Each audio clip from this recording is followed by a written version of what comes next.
তো ব্লগটা আমি জুতো দেখিয়ে স্টার্ট করছি। কারণ কি, আমি আর আমার বোন সন্ধেবেলা 7টার দিকে একটু সোনারপুরে গেছিলাম কিছু কেনাকাটা করার জন্য আমাদের এই দিকেই। তো আমাদের একটা জুতো কেনার ছিল, ওরও জুতো কেনার ছিল, তো ওটাই কিনলাম। তারপরে একটা স্টোল, ও বললো দিদি দেখে স্টোলটা খুব ভাল লাগছে, তো আমি বললাম ঠিক আছে তাহলে আমি নিয়েই নিই, তো একটা স্টোলও নিয়েছি। আর এইদিকে কিছু তেলে ভাজা ছিল, সিঙ্গারা ছিল, পেঁয়াজি ছিল, বেগুনি ছিল। তো যাই হোক, তো এইদিকে আমি আপেল নিয়েছিলাম কিছু।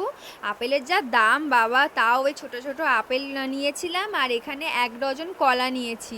আর এই কলা আর আপেলটা দেবো আমি একটা ঠাম্মাকে। ওই ঠাম্মাটা মানে রেল লাইনে না, রেল লাইনের ধারে বসে থাকে সব সময়। তো ওই ঠাম্মাটাকেই দেবো। আর আমার এখানে খুব লজ্জা করছে যেহেতু অনেক ভিড়, তো এই ঠাম্মাটাকে মাঝের মধ্যে আমি কিছু দিই। আর আমার মনে হয় যে টাকা পয়সা দেওয়ার থেকে কোনো কিছু কিনে দেওয়া সব থেকে ভালো। আমি তো সবসময়, আমি কোনো দিন কাউকে টাকা দিয়ে কোনো কিছু দিই না। আমি সবসময় মানে খাবারই দিই।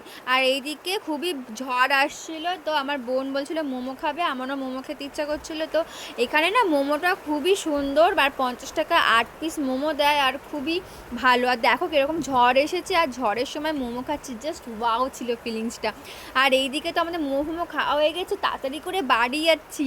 কারণ কি, একবার বৃষ্টি চলে এলে আমরা যেতেই পারবো না। তাও বৃষ্টি মানে চালু হয়ে গেছে, ঝিরঝির করে বৃষ্টি পড়ছে, আর হাওয়া দিচ্ছে না, এত সুন্দর লাগছিল হাওয়াটা, যে অসাধারণ।